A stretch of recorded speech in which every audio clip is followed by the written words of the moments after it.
So neck and shoulder, first go, oil. Spread some oil into that area. Don't spend a lot of time effleuraging it just because you're going to do some deeper work. Coming in here, picking up, someone looked at there, that's good.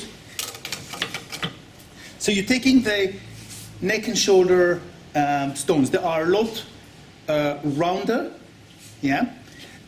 They fit into that area a lot better, but they also get colder quicker. So you have to find the reasonable balance between. That might be a little bit too hot.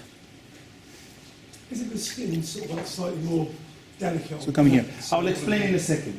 So you're bringing that into here, and you're starting by doing the flipping. Now, the flipping, as you can see, you can do it with one hand. Yeah? If I would do it here, it would look like that. So make it slower. Maybe I can show it to the camera. Yeah? So you're bringing it up, and you can do it with two hands, but basically the other hand, I'm just putting it here. Once the stone is a little bit colder, then I can spend more time in massaging the trapezius muscle. So how do I do that? Coming, if you remember, standing here, coming there, all the way up. Yeah? So it's actually mimicking the other massage technique we've learned. Yeah? So what is important? The flipping in one hand. Yeah? Now you do that over here. So I'm actually massaging, and then when I need to flip, I actually use her body to press the stones in and do that. So I don't leave space.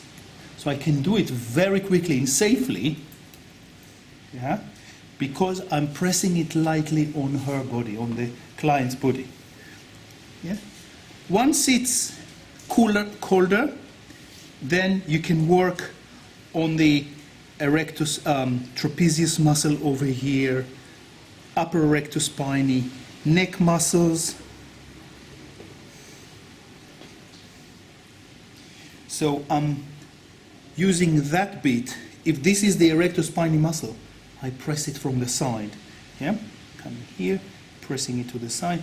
Be really careful not to go over bony bits and just clunk it. Sorry. Yeah? Even here, nice, really nice sensation. Do that. Not very deep, because the neck is quite vulnerable here. So from the side. How is it? Yeah, quite strong.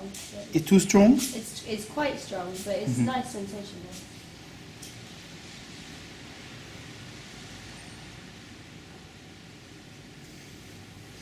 though. Okay. So then you can come from the same side. Let's change. Yeah. And you can use the stone this way and move it slightly. And then once you're ready, you bring your body downward and your hand goes upward.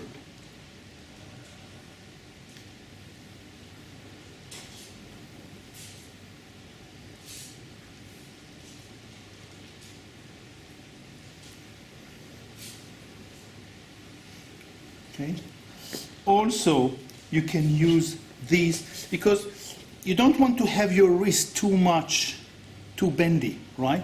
So you're trying to find a way to work with your wrist kind of, and the way I find is something like that, that your thumbs fit in here, and these being pushed onto. So I have a bit of stability there, yeah?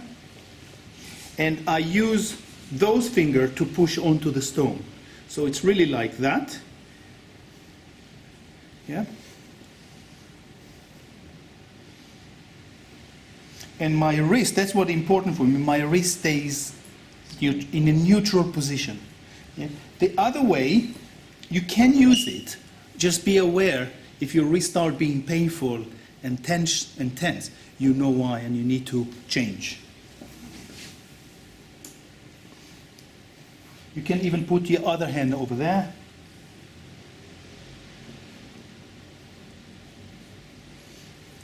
When I finish that, the nice way is to just put it in your client's hand and then go and bring another one.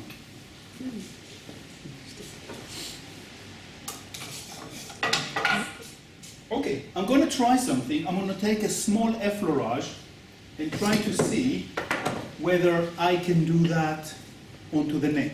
Okay?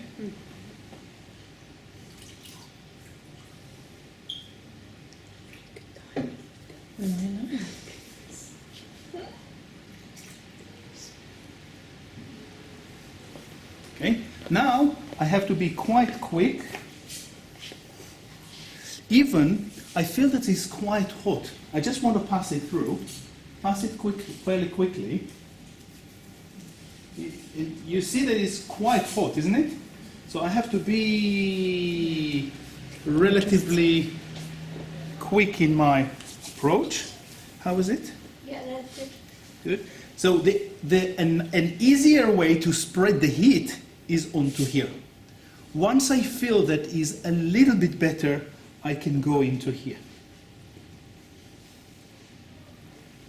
So to your question, what's the difference between small effleurage and a neck stone is, yeah, sometimes use a small effleurage if it's good enough for the neck.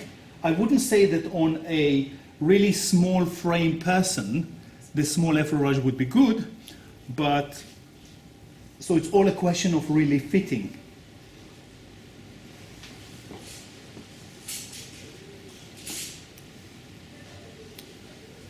It's still quite hot, so I will need to use it and to move it fairly quickly. Okay.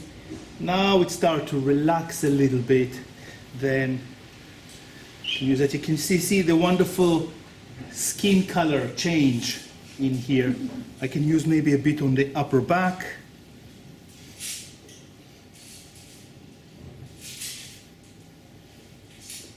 And then work slightly slower. If you see that you want to do the two sides together, you can do that. Flip it onto the other side.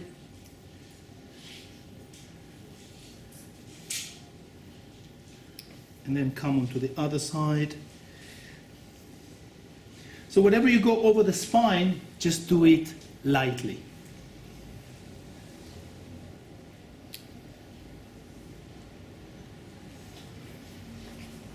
You can do the rectospinal all the way to the suboccipital area. Yeah.